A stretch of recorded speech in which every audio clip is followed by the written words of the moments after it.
Friends, hello everyone. Today I will tell you about the structure of the famous Vietnamese tunnels.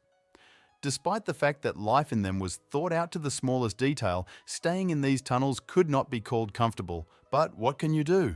War is such a thing. In general, Vietnamese tunnels differed in their variety of shapes and sizes. Some of them simply led to shelters where the Vietnamese hid during American attacks on villages. Others were single level, but with great length. The third ones were already multi-level complexes with some amenities. Most of the tunnels were never discovered by the Americans, and even the tunnels that were discovered were not always fully explored by the Americans.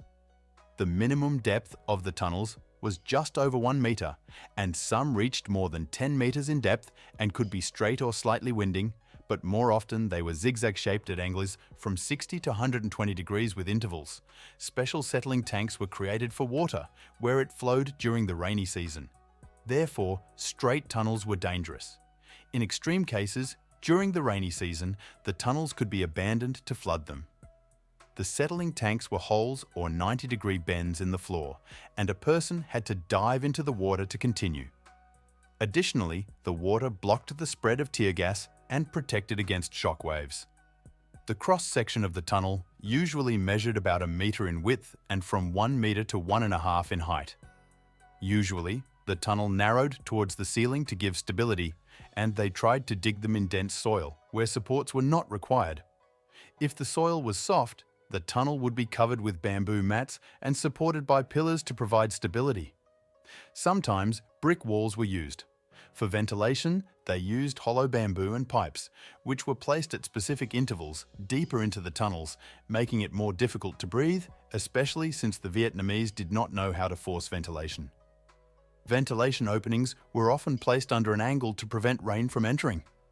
The tunnels were masked with bamboo leaves among the tree roots and near the houses, and the Vietnamese paid special attention to masking the entrance to the tunnel.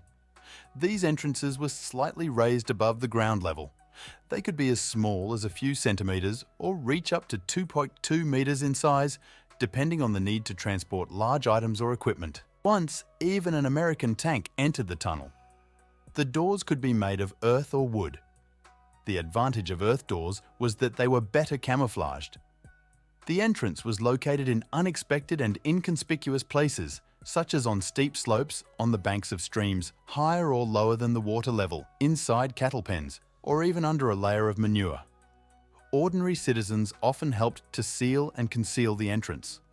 Most of the entrances were vertical shafts, but some were made at an angle with steps. Of course, various traps awaited Americans inside the tunnels.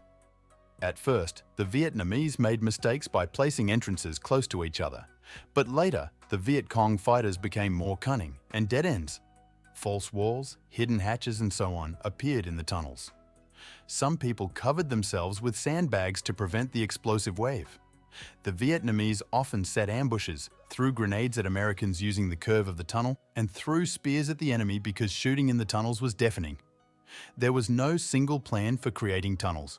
They all differed in a variety of shapes and sizes. They could branch off, connect, expand, and narrow down. In some places, the passages were so narrow that only a thin and agile person could barely get through. Of course, sleeping quarters, kitchens, and medical stations were also equipped in the tunnels. Kitchens were mainly located closer to the surface to facilitate ventilation. Deep vertical shafts served as water reservoirs. Water was also buried in barrels and clay jugs. In addition to tunnels, natural caves were also used, but life in the tunnels was generally difficult, with constant dampness, stuffiness, and enclosed space that could cause claustrophobia attacks. It was easier for those who were familiar with tunnels from childhood, not to mention the Americans who had to clear these tunnels.